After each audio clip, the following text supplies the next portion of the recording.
समझ नहीं आ रहा अपने सैलरी इंक्रीमेंट का क्या करूं। बेटा इतना क्या सोच रहा है? अपने म्यूचुअल फंड्स के एसआईपी का टॉप अप करा ले। This is the right time. क्या? समझ में नहीं आया। बेटा इतना क्या सोच रहा है? अपने म्यूचुअल फंड्स का एसआईपी टॉपअप करा ले। This is the right time. अब समझा।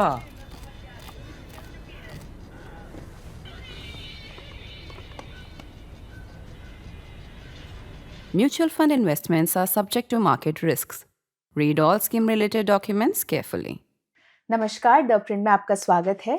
बांग्लादेश में भड़की हिंसा से लेकर शांति बिल और वीबीजी राम जी बिल तक पिछले कुछ दिनों की बड़ी खबरों पर चर्चा करने, आपसे बातचीत करने हम एक बार फिर हाजिर हैं हमारे इस साप्ताहिक शो शेखर से सवाल में।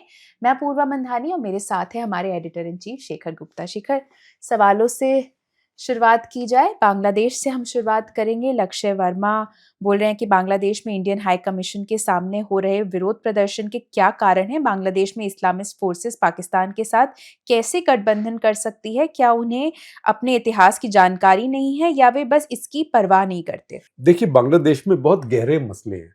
सबसे बड़ा मसला वहाँ वही है जो कि हर उस मुल्क में है जहाँ पे ज्यादा मेजॉरिटी या बहुत ज्यादा मेजॉरिटी मुस्लिम पॉपुलेशन है। तो फिर होता है कि आपके नेशनल आइडियोलॉजी क्या होगी। तो बांग्लादेश की नेशनल आइडियोलॉजी जो सबसे पहले बनाई थी मुजीबुर रहमान ने, वो सोशलिस्ट थी जी। फिर जब मिलिट्री डिक्टेटर आए तो उनको सूट करता था, उन्होंने इस्लामिक रिपब्लिक बनाया। फिर शेख हसीना आई, उन्होंने उसको इस्लाम को लिखा, कॉन्स्टिट्यूशन में रखा कि वो एक सेंट्रल पार्ट रहेगा कंट्री का, लेकिन इस्लामिक रिपब्लिक उसको नहीं रखा। तो वो एक इस्लामिक फोर्सेस में और डेमोक्रेटिक फोर्सेस में एक वहाँ टसल चलती रहती है। और जो स्ट्रीट पावर है वो आप देख सकते हैं इस समय खास करके वो इस्लामिस्ट फोर्सेस के साथ है, क्योंकि शेख हसीना के जाने के बाद उनकी पार्टी की स्ट्रीट पावर थी, तो जो उनका स्टूडेंट ऑर्गेनाइजेशन था और उनके जो पार्टी कैडर्स थे उन सबको तो डिसमेंटल कर दिया। उनकी पार्टी को अब ये भी बोल दिया कि आप इलेक्शन में भाग नहीं ले सकते। तो उनके पास तो कुछ स्ट्रीट पावर बची नहीं, एक ही तरफ की है। और जो सरकार है अभी, तो सरकार ऐसी है कि उसका जो चीफ एग्जीक्यूटिव है अपने आप को चीफ एग्जीक्यूटिव नहीं कहता, चीफ एडवाइजर कहता है जी। तो ये तो बड़ी कमाल की बात है कि करीब 1.5 साल से 17 महीने से ये सरकार चले जा रही है और ये अनसस्टेनेबल है। अभी सरकार ने कहा कि फरवरी में वो चुनाव कराएंगे, डेट भी दे दी है, लेकिन ये हाल रहा तो चुनाव कैसे करा पाएंगे? उस चुनाव के साथ साथ उन्होंने बोल दिया कि एक रेफरेंडम भी कराएंगे कि जो हमारा जुलाई 2024 का जो चार्टर था आपको मंजूर है कि नहीं। वो चार्टर एक तरह से नया कॉन्स्टिट्यूशन ही है बांग्लादेश का। तो वो आप ऐसे बिना किसी डिबेट के, बिना किसी बात के, कोई कॉन्स्टिट्यूएंट असेंबली नहीं है, कुछ नहीं है, ऐसे इमोशनल मूड के टाइम आप ऐसा चार्टर उसको अगर आप करवा भी लेंगे, इस टाइम अगर इलेक्शन होगा तो उसमें मंजूरी मिल जाएगी उस चार्टर को। लेकिन मैं बता रहा हूँ कि अगली बार जब रिजीम चेंज होगा तो ये चार्टर भी जाएगा और फिर से कॉन्स्टिट्यूशन नया आएगा। तो कुछ बांग्लादेश भी पाकिस्तान की तरह से रिंस रिपीट साइकिल में रहा है। ये पिछले 18-20 साल से शेख हसीना ने इसको वापस उससे बाहर निकाला हुआ था। शेख हसीना का राज कोई परफेक्ट राज नहीं था, कोई परफेक्ट डेमोक्रेसी भी नहीं थी, लेकिन परफेक्ट डेमोक्रेसी तो कोई भी नहीं होती। लेकिन उसको कुछ वेस्टर्न स्टैंडर्ड से देखा गया, पश्चिमी स्टैंडर्ड से। और अगर पश्चिमी स्टैंडर्ड से देखना था तो सिर्फ बांग्लादेश को क्यों देखा, फिर पाकिस्तान को क्यों नहीं देखा, फिर सारे मिडिल ईस्ट के देश हैं उनको क्यों नहीं देखा? बांग्लादेश का सिर्फ है जिसको कहते हैं गरीब मार हो गई, क्योंकि सबसे कमजोर एक नेशनैलिटी दिखी, सबसे कमजोर एक देश दिखा, और वो एनजीओ कंट्री भी है। और वहां पे एनजीओ का एक नेता भी मिला, मोहम्मद यूनुस। तो उसके साथ मिलके ये सब फोर्सेस ने ये वहां पे एक रिजीम चेंज किया। रिजीम चेंज में रिजीम डिस्ट्रक्शन हो गई, पर चेंज तो कोई तैयार था ही नहीं। और उस वैक्यूम में अब ये सब घटनाएं हो रही हैं और अब देखने की बात है कि मोहम्मद यूनुस इसको संभाल पाते हैं कि नहीं। शेखर, अगला सवाल भी लूंगी। आपने इसके बारे में थोड़ी बात की, लेकिन राहत पूछ रहे हैं कि बांग्लादेश में चल रही उथल पुथल को देखते हुए क्या वहां पे पीसफुली और निष्पक्ष तरीके से चुनाव हो पाएंगे? देखिए, निष्पक्ष तो नहीं होंगे, निष्पक्ष हो नहीं सकते, क्योंकि ऑलरेडी उन्होंने कह दिया है कि जो सबसे बड़ी पार्टी वहां पे थी, जो पहले सत्तारूढ़ पार्टी थी अवामी लीग, वो उसमें पार्टिसिपेट नहीं कर सकती। तो ऐसे ही जो पहले चुनाव हुए थे शेख हसीना के अंडर, वो भी निष्पक्ष नहीं थे, क्योंकि उन्होंने कह दिया कि जो खालिदा जिया की पार्टी है वो पार्टिसिपेट नहीं कर सकती। अब ये मॉडल कहाँ से है? मॉडल ये पाकिस्तान का भी यही मॉडल है। अभी इलेक्शन हुआ जो फौज ने सुपरवाइज किया एक तरह से, उसमें बोला कि जो सबसे पॉपुलर पार्टी है पाकिस्तान तहरीक इंसाफ इमरान खान की, वो पार्टिसिपेट नहीं कर सकती। तो ये इलेक्शन कोई भी निष्पक्ष नहीं है। अब निष्पक्ष होना तो एक असंभव है, क्योंकि आपने पहले ऑलरेडी आपको लिखित में मिल गया है कि निष्पक्ष नहीं है, क्योंकि एक पक्ष तो इसमें आ ही नहीं सकता है। उसके बाद हिंसा के बिना होंगे, हमारा पड़ोसी देश है, हमारे उनसे बहुत अच्छे संबंध रहे हैं, जी तो हम तो सब ये दुआ करेंगे कि बिल्कुल हिंसा ना हो। लेकिन अब जो नजर आ रहा है, इससे आसार अच्छे नहीं लग रहे हैं, क्योंकि एक सेंटर ऑफ ग्रेविटी होना चाहिए किसी देश में। अथॉरिटी किसके पास है, किसकी रिस्पेक्ट है? इस समय बांग्लादेश में मुझे लगता नहीं कि किसी भी इंस्टीट्यूशन की रिस्पेक्ट है अभी फौज के अलावा। और फौज वहां पे पहले जैसे कहते हैं वंस बिटन ट्वाइस शाई, वो तो ट्वाइस बिटन है। एक बार जियाउर रहमान आए, फिर अरशाद आए, जियाउर रहमान का असैसिनेशन हुआ, अरशाद जेल गए। तो फौज अब ये नहीं चाहती है। तो इस सारे कंफ्यूजन में बांग्लादेश फंसा हुआ है। और देखने की बात है कि चुनाव क्या होगा, और खास करके चुनाव में वोट के साथ साथ जो रेफरेंडम डाला गया है, ये एक बहुत ही कॉम्प्लिकेटेड चीज है। शेखर, अगला सवाल इनका यूजर नेम P1D1 है। बोल रहे हैं कि मैं बांग्लादेश और पाकिस्तान के बारे में पूछना चाहता था। पहला इनका सवाल है, कुछ महीने पहले मुनीर ने कहा था कि हम उन पर ईस्ट से हमला करेंगे। क्या आपको लगता है कि बांग्लादेश में भारत विरोधी भावनाएं भड़काने के पीछे पाकिस्तान का हाथ है? बांग्लादेश के एक युवा नेता ने तो यहाँ तक कह दिया कि वह अलगाववादियों को शरण देंगे और भारत की 7 बहनों को ले जाएंगे। देखिए P1D1 जी, आपके सवाल बहुत अच्छे हैं, और इसीलिए अपूर्वा ने उठाए आपके दोनों सवाल। हालांकि आप हमारे मेंबर नहीं हैं, तो आप फटाफट अब जाके हमारे मेंबर बन जाइए, क्योंकि अगर आप हमारे मेंबर नहीं होंगे तो आपके इतने अच्छे प्रश्नों से हम वंचित रहेंगे, जो कि अच्छी बात नहीं है। अब मैं आपको देता हूं आपके सवालों के जवाब। देखिए ऐसे है कि अब इस समय वहां पे जिसकी मर्जी जो कोई बोल रहा है बांग्लादेश में, जिस नेता ने बोला उसकी कोई चलती नहीं है, उसकी कोई औकात भी नहीं है। लेकिन ये लोग बोल रहे हैं क्योंकि वहां पे, जैसे मैंने पहले बोला, सेंटर ऑफ ग्रेविटी नहीं है, किसी का कंट्रोल नहीं है। तो जो मर्जी जो कोई बोल रहा है, दंगा भी जो मर्जी कर रहा है, उसको कुछ पकड़ा भी नहीं जा रहा है। जो मुनीर ने बोला वो बात उन्होंने गहरी बोली है, वो आपको ऐसे बांग्लादेश से इस तरह से परेशान नहीं करेंगे। उन्होंने कहा अगली बार अगर कोई झगड़ा होगा आपका, हमारा ऑप सिंदूर टाइप आप कुछ करेंगे, तो उसके ऊपर जो हमारा रिस्पॉन्स होगा वो आपके पूर्व से होगा। और उनके एग्जैक्ट आप शब्द याद रखें, उन्होंने कहा isn't that where they keep what is most valuable to them, कि वहां पे वो रखते हैं जो उनके लिए सबसे ज्यादा वैल्यूएबल है। अब वो क्या है, ये सोचने की बात है, किस एसेट की वो बात कर रहे हैं और किस चीज को वो खतरा बता रहे हैं। क्योंकि एक फायदा होता है, जो आदमी इस तरह का एरोगेंट होता है, वो बोलता ज्यादा है अगर, तो काफी चीजों का भेद वो दे देता है। तो शायद वो कुछ इंडिकेट कर रहे हैं, उनके दिमाग में कुछ है। वो मैं नहीं बोलूंगा क्या है, क्योंकि मैं उसको क्यों गैस करूं, और उन्होंने अगर नहीं सोचा हो तो मैं उनको क्यों कोई आइडिया दूं। लेकिन मुझे कुछ इल्म है वो क्या सोच रहे हैं। वो बांग्लादेश के थ्रू ऐसा सबवर्शन नहीं है, वो तो एक ऑन गोइंग चीज है जो कि वो करते रहेंगे अगर उनका बस चला तो। अगर भारत के साथ शांति रही तब भी करते रहेंगे। शेखर, इन्हीं का ही फॉलो अप क्वेश्चन है। बोल रहे हैं मुनीर अब पाकिस्तान में डिफैक्टो लीडर है, निश्चित रूप से वे कश्मीर में कुछ गड़बड़ कर रहे होंगे। हर पाकिस्तानी तानाशाह फतेह कश्मीर बनाना चाहता है। पाकिस्तान के साथ एक और टकराव की कितनी संभावना है और इससे बचने के लिए क्या किया जा सकता है? देखिए, टकराव की संभावना तो रहेगी पाकिस्तान के साथ, खास करके जब तक मुनीर जैसा कोई आदमी वहां सत्ता में रहे, क्योंकि वो ऑलरेडी अनपॉपुलर होने शुरू हो गए। क्योंकि लोग कह रहे हैं सब तुमने काबू कर लिया, इमरान खान को जेल में रखा है, 6 महीने और चलेगा। तो जब वो एक हद तक अनपॉपुलर हो जाते हैं पाकिस्तान के डिक्टेटर, तब वो इंडिया के साथ कुछ पंगा शुरू करते हैं कि उसकी वजह से नेशनलिज्म आ जाए और लोग बोले कि इंडिया से खतरा है, तो कौन बचाएगा, सिर्फ फौज बचा सकती है। तो ये उनका तरीका होता है, हमें उसके लिए तैयार रहना है। सबसे बड़ी बात, हमें बहुत चीज़ें करनी है, अपनी इकोनॉमी पे फोकस करना है, वो तो लॉन्ग टर्म में है। लेकिन अभी हमारी जो डिफेंस प्रिपेयर्डनेस है और डिफेंस स्पेंडिंग है, उसको बहुत अप करना है। अब आप सोचें, आप नए जेट्स ले आएंगे, उसमें टाइम लगता है। लेकिन जहां भी आप गैप्स फिल कर सकते हैं, जहां भी आप जिसको कहते हैं प्यूनिटिव फोर्स, जिससे कि आप सजा दे सकते हैं, वो जहां ऐड कर सकते हैं, मेरे हिसाब से हमें फटाफट जो चीज़ जल्दी कर सकते हैं, आर्टिलरी ऐड करनी चाहिए, लॉन्ग रेंज आर्टिलरी।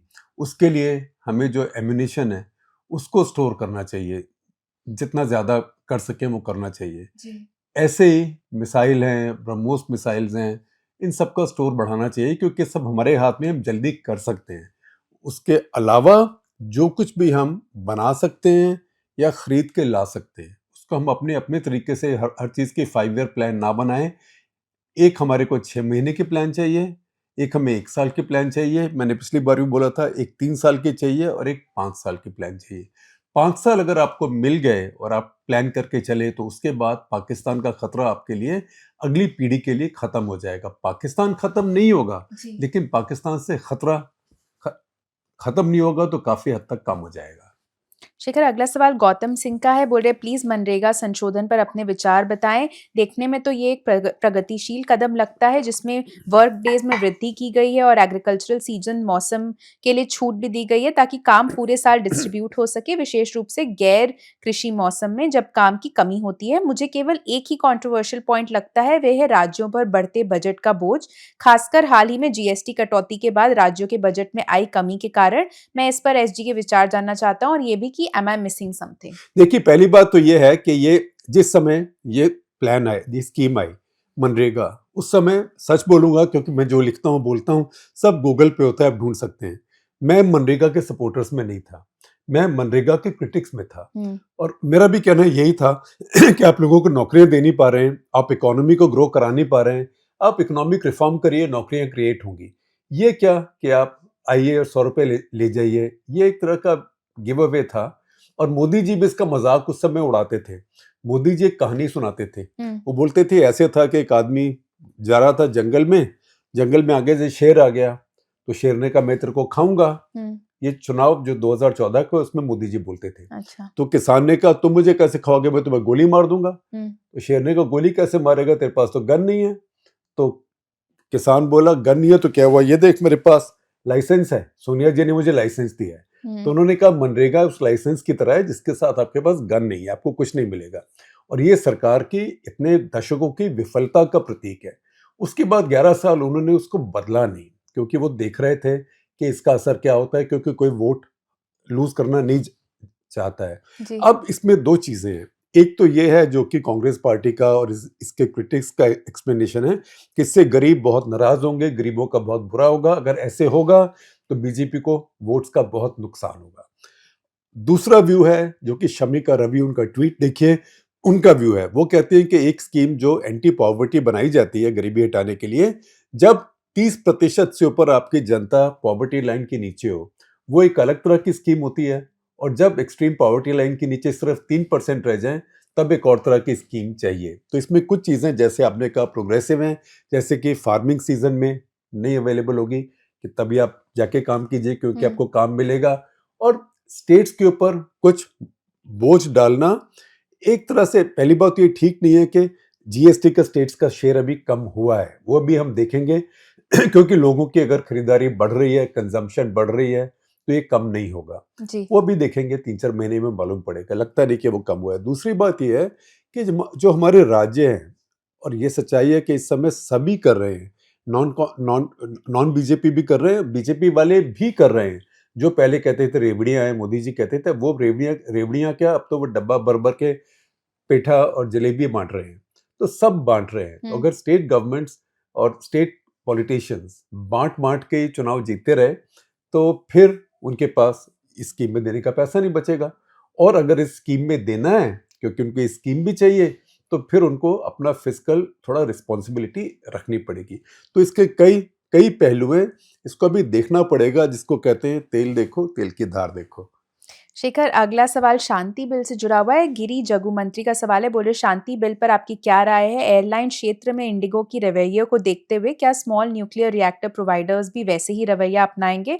हालांकि मुझे लगता है कि ये विधेयक या लॉ आवश्यक है, लेकिन इसमें ढील देने से आसपास के क्षेत्रों में रहने वाले आबादी पर बुरा असर पड़ सकता है। देखिए, पहली बात तो इसमें कोई ढील सेफ्टी पर नहीं दी गई है। आप ये भी ना सोचें कि प्राइवेट सेक्टर जो पब्लिक सेक्टर है, इस समय जो हमारे यहाँ न्यूक्लियर पावर है सब पब्लिक सेक्टर में है। Nuclear power corporation of India limited, NPCIL, सब वो चलाता है। वो मोनोपोली अब जाएगी, जैसे पहले ज़माने में NTPC की मोनोपोली थी, और या स्टेट के जो कॉर्पोरेशन थे उनकी थी। या इलेक्ट्रिसिटी बोर्ड से, फिर प्राइवेट सेक्टर आया। तो प्राइवेट सेक्टर के लोग भी जो प्लांट चलाएंगे उनके लोग भी वहाँ पे होंगे ना, उनकी कॉलोनी भी वहाँ पे होगी, उनके बीवी बच्चे, कुत्ते बिल्ली सब वहाँ पे होंगे। आजकल बीवी बच्चे नहीं कहना चाहिए, उनके परिवार ही कहना चाहिए। तो वो सब वहाँ पे होंगे। तो कोई कोई इस बात में ढिलाई नहीं रखेगा, और इस कानून में ढिलाई दी भी नहीं गई है। जो एक लिमिट है, लोग कह रहे हैं 3,000 करोड़ अगर न्यूक्लियर डैमेज हो गई, उसका एक कारण है। कारण ये है कि कोई लिमिट तो आपको रखनी पड़ेगी इंश्योरेंस के लिए, क्योंकि अगर आप बोले कोई लिमिट ही नहीं है, फिर तो इंश्योरेंस हो ही नहीं सकता। तो कंपनी कुछ इंश्योरेंस तो लेगी। मुझे लगता है ज़्यादातर कंपनीज 10, 12, 15,000 करोड़ का इंश्योरेंस लेंगी। और पहले भारत सरकार ने एक ये इंश्योरेंस ये फंड भी बनाया था GIC की कंपनीज को मिला के। जी। तो इस तरह की इंश्योरेंस होगी। और भारत सरकार ने कहा है कि इससे ज़्यादा अगर डैमेज हुई तो भारत सरकार अपने ऊपर लेगी, खुद नहीं देगी। एक इंटरनेशनल कन्वेंशन है इसके ऊपर UN के अंडर वियना में, जिसमें भारत भी कंट्रीब्यूट करता है। आप उससे पैसा विड्रॉ कर सकते हैं। उसके ऊपर भी भगवान ना करे ज़रूरत पड़े तो भारत सरकार देगी, क्योंकि भारत सरकार भी एक फंड बनाएगी, लायबिलिटी फंड, उसके साथ भी इंश्योरेंस रखेगी। तो इसका मतलब ये नहीं कि ढिलाई होगी। जहाँ तक कि स्मॉल मॉड्यूलर रिएक्टर्स हैं वो 300 मेगावाट के कम के होते हैं। तो सच्चाई है कि भारत ने अभी तक जो रिएक्टर बनाए हैं वो 220 मेगावाट के हैं, जिनको हम प्रेशराइज हेवी वाटर रिएक्टर कहते हैं, जो तारापुर में है या रावत भाटा में, कोटा के पास राजस्थान में है। तो ये भी एक तरह से स्मॉल है, लेकिन वो मॉड्यूलर नहीं है। मॉड्यूलर का मतलब ये है कि रिएक्टर फैक्ट्री में बन जाते हैं, फैक्ट्री में बन के आप उनको शिप कर सकते हैं, फिर आप उनको इंस्टॉल कर सकते हैं। तो उसमें बहुत कम समय लगता है उसको चालू करने में। लेकिन अगर आप ज़मीन खोद के वहाँ रिएक्टर बनाना शुरू करें तो उसमें तो 10 साल, उससे ऊपर भी कई बार लग जाते हैं। तो जी। स्मॉल मॉड्यूलर रिएक्टर का मतलब सिर्फ यही है कि फैक्ट्री मेड होंगे, आके लगेंगे, और ये छोटे साइज के होंगे। शेखर, अगला सवाल इनका यूजर नेम राहुल सिड शाह है। बोल रहे शेखर, ऐसा लगता है कि ट्रम्प का वर्ल्ड व्यू बहुत ही ट्रांजैक्शनल है और वे दुनिया को स्फीयर्स ऑफ इन्फ्लुएंस के रूप में देखते हैं। क्या ये भारत के लिए बेहद नुकसानदेह नहीं है? चीन से आयात पर अत्यधिक निर्भर एक बड़े लेकिन रिलेटिवली गरीब देश के रूप में क्या आपको जियोपॉलिटिकली भारत एक खतरनाक स्थिति में नहीं दिखता, या मैं कुछ ज्यादा ही पेसिमिस्टिक हो रहा हूँ? देखिए, आप पेसिमिस्टिक की बात नहीं है, रियलिस्टिक होना चाहिए। आप रियलिस्टिक हैं। इस समय जियोपॉलिटिकली दुनिया के हर देश के लिए खतरे का समय है। अमेरिका के लिए आप बोले नहीं है खतरे का समय, लेकिन उसके लिए भी खतरे का समय है, क्योंकि अमेरिका अगर अपने सारे दोस्तों को खफा कर देगा, जी। जो कि वो कर रहा है, तो आप नहीं समझ सकते कि वहां पे उसका इम्पैक्ट क्या होगा। हो सकता है आप बोले कि चीन को इससे कोई खतरा नहीं है। चीन को सबसे कम खतरा है, क्योंकि चीन अब बहुत बड़ी इकोनॉमिक पावर भी है, बहुत बड़ी मिलिट्री पावर भी है, और बहुत बड़ी टेक्नोलॉजी पावर भी है। लेकिन फिर भी चीन का अगर 1.3 ट्रिलियन या 1 ट्रिलियन से 1.3 ट्रिलियन जो ट्रेड सरप्लस है, अगर वो ना हो तो चीन की इकोनॉमी नहीं चल सकती। चीन की जो जनसंख्या है बहुत तेजी से कम हो रही है, और जो है जनसंख्या वो बूढ़ी हो रही है, कुछ नया खरीद नहीं रही है। जी। तो चीन में डिमांड नहीं है। चीन की अर्थव्यवस्था एक्सपोर्ट पे चलती है। अगर ये एक्सपोर्ट रुकना शुरू हो गया ट्रंप के चक्कर में, तो चीन को भी खतरा है। इस समय ट्रंप ने सारी दुनिया को अस्थिर कर दिया है, डिस्टेबलाइज कर दिया है, और सारी दुनिया को अपना अपना हित संभालना है इस स्थिति में। इसमें भारत कुछ ज़्यादा वल्नरेबल है, क्योंकि एक भारत बड़ा इम्पोर्टिंग देश है, क्योंकि सारी एनर्जी हम इम्पोर्ट करते हैं, और भी हमारे मिनरल प्रोडक्शन हमारी बहुत लो है। हमारी माइनिंग बहुत आगे बढ़ नहीं पाई। हालांकि एक नया रिफॉर्मिस्ट लॉ भी, एक सुधारक कानून भी पास किया गया, लेकिन हमारी माइनिंग आगे आ नहीं पाई।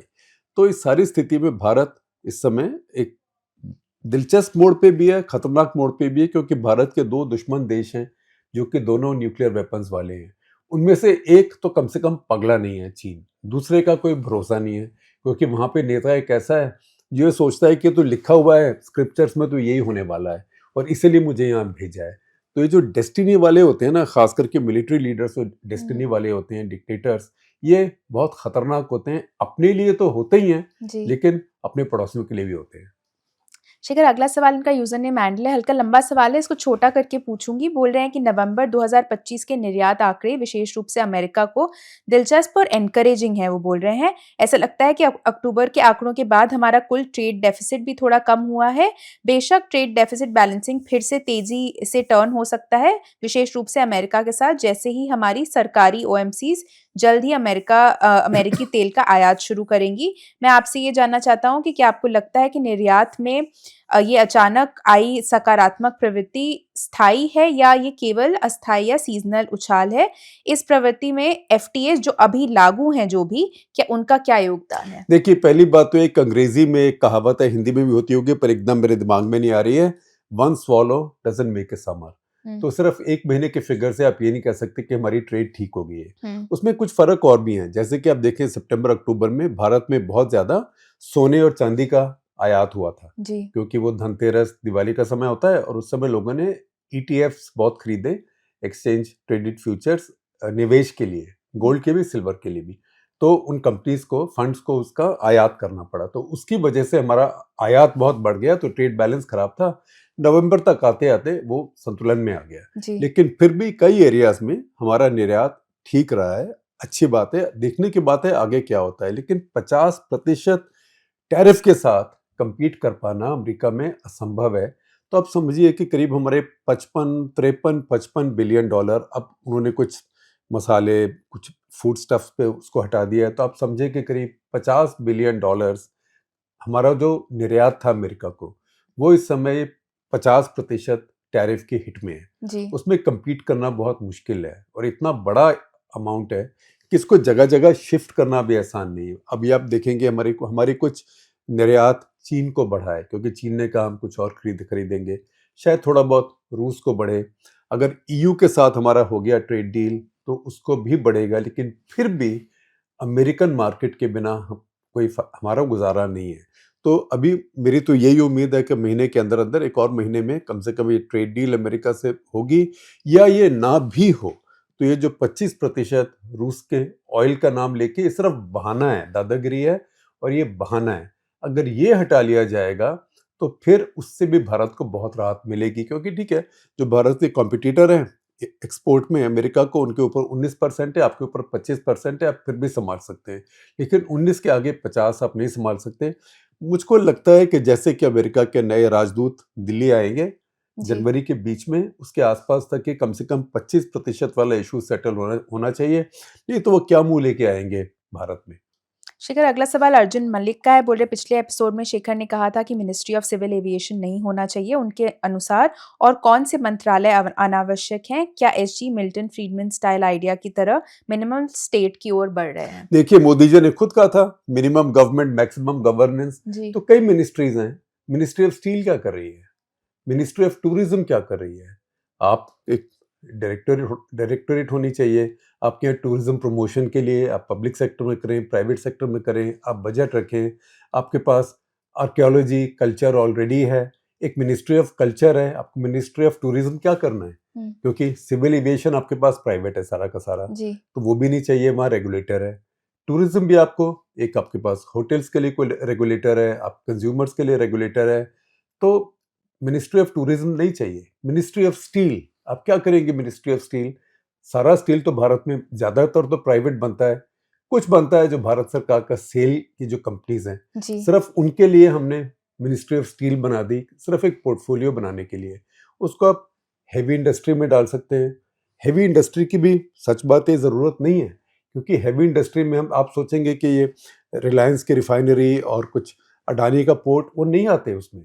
हैवी इंडस्ट्री में भारत सरकार की बड़े बड़े पीएसयू सपोजिटली आते हैं, वो भी सब नहीं आते, क्योंकि कई अपनी अपनी ओनर मिनिस्ट्रीज के अंडर होते हैं। जैसे स्टील वाले स्टील मिनिस्ट्री के अंडर है, तो हैवी इंडस्ट्रीज की भी मिनिस्ट्री नहीं चाहिए। ऐसे अगर आप लिस्ट पे जाएं तो कम से कम 10 मिनिस्ट्रीज भारत में गायब हो सकती है, लेकिन वो होंगी नहीं, क्योंकि आपके एमपीज को, आपके पार्टी के लोगों को, आपके पार्टनर्स को, सबको नौकरी भी तो चाहिए। दिल्ली के बड़े बड़े बंगलों का क्या होगा? शेखर, आज का आखिरी सवाल लूंगी। सौम्या टटेजा पूछ रही हैं कि अरावली पहाड़ियों के मुद्दे पर आपकी क्या विचार है? मेरी सोच कैपिटलिस्टिक है, लेकिन मुझे लगता है कि हम सस्टेनेबल डेवलपमेंट को पूरी तरह से नज़रअंदाज कर रहे हैं, खासकर जब मैं हर साल हिमालय में आने वाली बाढ़ को देखता हूँ। देखिए, जो अरावली है ये बहुत पेचीदा पहाड़ है, ये हिमालय की तरह नहीं, इतनी सिंपल नहीं है। अरावली कई जगह पठार की तरह है, कई जगह थोड़ा ऊंचा है, कई जगह और भी थोड़ा ऊंचा है। तो आपको कहीं ये कहना है कि ये पहाड़ है और ये पहाड़ नहीं है, क्योंकि अगर सारा ही अरावली हो तो उसके अंदर तो इतने किले हैं, उसके अंदर इतने शहर हैं, उसके अंदर वाइल्ड लाइफ सेंचुरीज हैं, उसमें बहुत इलाके हैं। तो एक डेफिनेशन है कि इतनी हाइट से जो ऊपर का है वो पहाड़ है, उसके नीचे का मान लीजिए कि पठार है। उसमें जो माइनिंग है वो एक बहुत सेंसिटिव इशू है कि आप किसी को बोलें कि आप पत्थर जहाँ से मर्जी खोद के निकालें, तो वो नहीं होना चाहिए। और मुझे लगता भी नहीं कि हो पाएगा। और ऐसा होगा, जो हमारे पर्यावरण मंत्री हैं भूपेंद्र सिंह जी, जो हमारे पर्यावरण मंत्री हैं भूपेंद्र यादव जी, उन्होंने मैंने देखा एक टीवी के डिस्कशन में कहा कि माइनिंग जब होगी तब 1 से 2% ज्यादा एरिया में नहीं होगी इसके अंदर।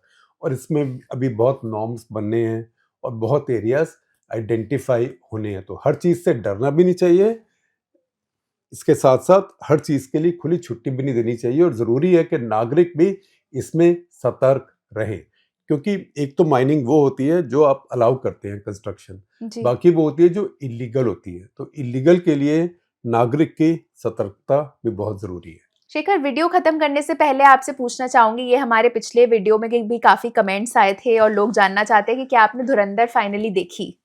आपने देखी कि नहीं? मैंने तो नहीं देखी अभी क्या तक शेखर। डर लगता है देखने से, इतनी वायलेंस से सुन के? नहीं शेखर, वीकेंड पे करेंगे। हाँ, ठीक है, आप देखिएगा। लेकिन मैंने देखा बहुत का आपका रिस्पॉन्स ये था कि आपने धुरंधर देखी तो है नहीं, आप कमेंट कैसे कर रहे हैं। तो मैंने पहले बोला था कि मैंने देखी नहीं है और मैं धुरंधर पे कमेंट नहीं कर रहा था। धुरंधर हमने देखी और दिलचस्प फिल्म है, उसमें बहुत वायलेंस भी है, लेकिन इसमें कई बातें हैं जो इस बार के नेशनल इंटरेस्ट में मैंने लिखी हैं। वो आप जरूर पढ़िएगा। नेशनल इंटरेस्ट, उसका लिंक वीडियो का भी और टेक्स्ट का भी अपूर्वा आपके साथ शेयर करेंगे इस वीडियो के साथ। लेकिन बड़ी बात यह है कि आप ये देखें कि ये फिल्म एक तरह से, इसने हिपोक्रेसी जो भारत में थी, फिल्म आपको पसंद आए नहीं आए वो बात अलग है, लेकिन एक हिपोक्रेसी थी कि नॉट नेमिंग नेम्स, पाकिस्तान का नाम लेना, टेररिज्म को इस्लामिस्ट का नाम देना, वो सब पहले नहीं था। इसने उसको खुली छुट्टी दी है। जैसे मैंने एक तुलना भी की है पहले, अब देखे पठान जो थी शाहरुख खान की, उसमें तो यही बात साफ नहीं थी कि शाहरुख खान का खुद का धर्म क्या है। और पाकिस्तान का एजेंट और भारत का एजेंट तो आपस में मिलकर काम कर रहे थे और दिखते भी थे, एक तरफ दीपिका पादुकोण, एक तरफ शाहरुख खान। और जो दुश्मन था टेररिस्ट, वो तो भारतीय गद्दार था, जॉन अब्राहम। तो एक अलग तरह की फिल्म थी, उसमें सबको फ्री पास दिया गया। उसमें लिबरल को भी फ्री पास मिला, उसमें कंजर्वेटिव को भी, नेशनलिस्ट को भी फ्री पास मिला। इस फिल्म में किसी को फ्री पास नहीं है। इस फिल्म में जिसको नाराज होना है लिबरल को, उसको नाराज होने की छुट्टी है और काफी कारण है। और जिस नेशनलिस्ट को बोल रहा है मेरा भारत महान, अभी ये असली हुआ है, अब मोदी है तो मुमकिन है, उसके लिए भी बोलने के लिए बहुत कुछ है। ये जो फिल्म है ये पॉलिटिकल फिल्म है और ये उसके बारे में कोई हिपोक्रेसी, कोई उसको कवर नहीं करती है उस बात को। तो एक पॉलिटिकल सिनेमा जो है एक तरह का, उसका उत्थान हुआ है इसके साथ। अब जितना ये डिस्कस हो रहा है भारत में, उससे ज्यादा डिस्कस हो रहा है पाकिस्तान में। इतने मीम्स भी बन रहे हैं और कई तो ये नजर आ रहा है कि 6 साल से भारत और पाकिस्तान के लोगों ने आपस में बातचीत ही नहीं की थी, कुट्टी थी।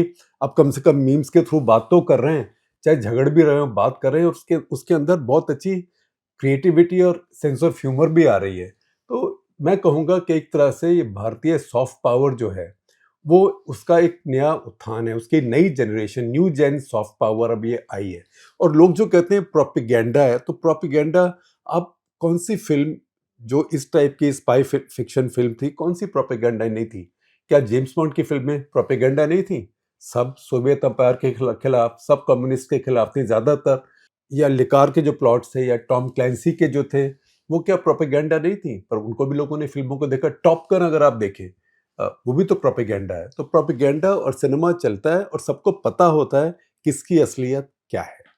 तो आप इसी बात पे शेखर का नेशनल इंटरेस्ट भी ज़रूर पढ़ें, उसका वीडियो भी देखें, सबकी लिंक इस वीडियो के डिस्क्रिप्शन में है। इसी बात पे हमारा आज का एपिसोड यहीं खत्म होता है। हमसे जुड़ने के लिए आप सभी का बहुत बहुत धन्यवाद।